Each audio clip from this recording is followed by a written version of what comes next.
all these handful, a dozen or so lawmakers I worry about each day, and said every one of you should get that story printed out and send it to anybody giving you grief. Goddamn right. And we Yeah, we sent Andrew Breitbart down there. yeah, Yeah, good stuff. yeah. He's our Well, man, you know. well, it has been amazing to me the massive amount of attention. I've done all, I want to stay ahead of, so every day I do a 5 o'clock press conference. Tonight I'm actually doing a fireside chat, which the state TV stations are picking up, and I guess a bunch of the national ones are too. And in the last couple of days, when I do the TV shows, I've been going after Obama because he's stuck it, although he's backed off now, but he stuck his nose in here. And I said, they asked me what I thought about it. I said, last time I checked, this guy's got a much bigger budget deficit than we do. Maybe you should worry about that, and not stick his nose in Wisconsin's business. But we've had all the national shows. We were on Hannity last night. I did Good Morning America and the Today Show, and all that sort of stuff was on Morning Joe this morning. We've done Greta.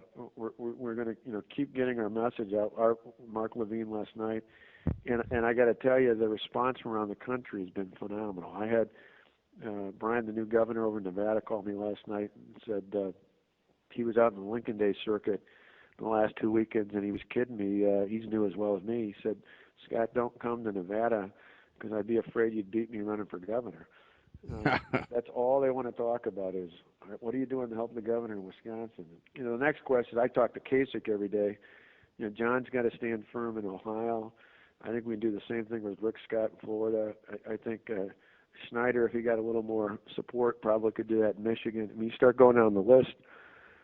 A lot of us, there's a lot of us new governors who got elected to do something big.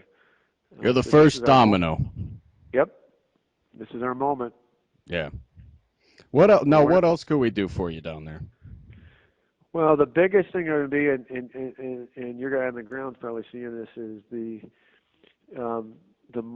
things. One, our members originally got freaked out by all the bodies here, although I told them an interesting story. After I was first elected county executive in Milwaukee, of all places, the first budget I put through was pretty bold, aggressive. The union went nuts on me and got all sorts of grief. But a couple weeks later, I'm in a Veterans Day parade, and I'm going down the line. And usually, unless you're a veteran or we're marching with a veterans group, politicians all get polite applause, but nobody gets up. I come down the line, 40, 50 people in a row, hands up, thumbs up, cheering, screaming, yelling, way to go, hang in there, Walker. And then after about 40 or 50 people like that, there's a guy flipping me off. This goes on, 40, 50, right thing. The people who know it's right will cheer you. They'll applaud you. They'll run through a wall for you. And the people who don't like you, they're going to flip you off. But stop worrying about them, because the other day there were 70,000, probably 2/3 were against the bill, 1/3 were for. 70,000 people at the Capitol. All week there's been 15 to 30,000 a day. But I remind all our lawmakers that there's 5.5 million people in this state. And just because a bunch of guys who can jump off of work because of their union bills doesn't mean the rest of the people in your district aren't with them. So one thing for your question is the more groups that are encouraging people not just to show up, but to call lawmakers and tell them to hang firm with the governor, the better. Because the more they get that reassurance, the easier it is for them to vote yes. Right. The other Right. thing is more long term, and that is after this, the coming days and weeks and months ahead, particularly in some of these more swing areas, a lot of these guys are going to need, they don't necessarily need ads for them, but they're going to need a message out reinforcing why this was a good thing to do for the economy, a good thing to do for the state. So to the extent that that message is out over and over again, that's obviously a good thing. Right. Right. We'll back you any way we can. But what we were thinking about the crowds was planting some troublemakers. The only problem with because we thought about that, the problem with or my only gut reaction to that would be right now and the lawmakers I've talked to have just completely had it with them. The public is not really fond of this. The teachers union did some polling and focus groups, I think, and found out that the public turned on them the minute they closed school down for a couple of days. The guys we got left are largely from out of state, and I keep dismissing it in all my press comments, saying, they're mostly from out of state. My only fear would be is if there was a ruckus caused, is that would scare the public into thinking maybe the governor's got to settle to avoid all these problems. Whereas I'm saying, hey, we can handle this. People can protest. This is Madison, full of the 60s liberals. Let them protest. It's not going to affect us. And as long as we go back to our homes and the majority of people are telling us we're doing the right thing, let them protest all they want. So that's my gut reaction, is that I think it's actually good if they're constant, they're noisy, but they're quiet, nothing happens, because sooner or later the media stops finding them interesting. Well, not the liberal bastards on MSNBC.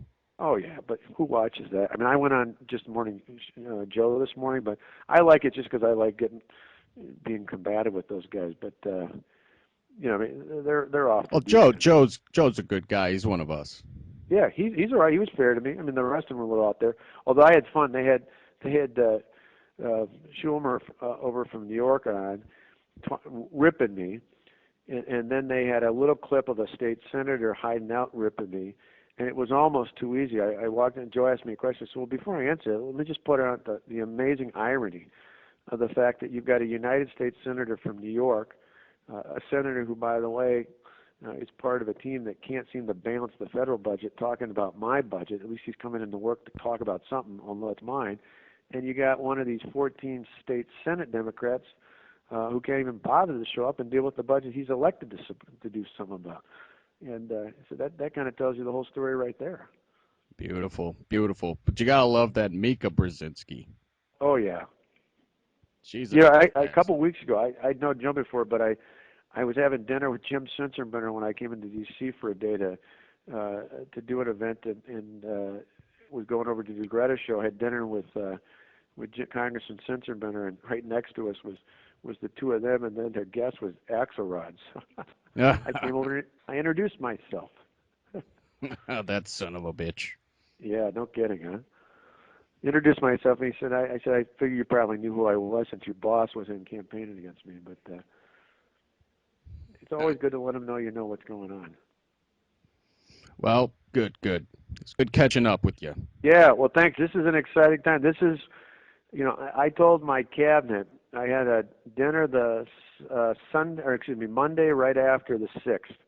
Came home from the Super Bowl where the Packers won. That Monday night, I had all my cabinet over to the residence for dinner. Talked about what we were going to do, how we were going to do it. We'd already kind of built plans up, but it was kind of the last hurrah before we dropped the bomb. And I stood up and I pulled out a picture of Ronald Reagan. And I said, this may seem a little melodramatic, but 30 years ago, Ronald Reagan, whose 100th birthday we just celebrated the day before, had one of the most defining moments of his political career, not just his presidency, when he fired the air traffic controllers. And I said, to me, that moment was more important than just for labor relations or even the federal budget. That was the first crack in the Berlin Wall and the fall of communism, because from that point forward, the Soviets and the communists knew that Ronald Reagan wasn't a pushover. And I said, this may not have as broad a world implications, but in Wisconsin's history, little did I know how big it would be nationally, Wisconsin's history, I said, this is our moment. This is our time to change the course of history. And this is why it's so important that they were all there. I had a cabinet meeting this morning. I reminded them of that. I said, for those who thought I was being melodramatic, you now know it was purely putting it in the right context. Well, I'll tell you what, Scott. Once you crush these bastards, I'll fly you out to Cali and really show you a good time. All right, that would be outstanding. Thanks for all the support and helping us move the cause forward, and we appreciate it. We're doing it the just and right thing for the right reasons, and it's all about getting our freedoms back. Absolutely, and we have a little bit of vested interest as well. Well, that's just it. The bottom line is we're gonna get the world moving here because it's the right thing to do. All right then. Thanks a million. Bye-bye. Bye now.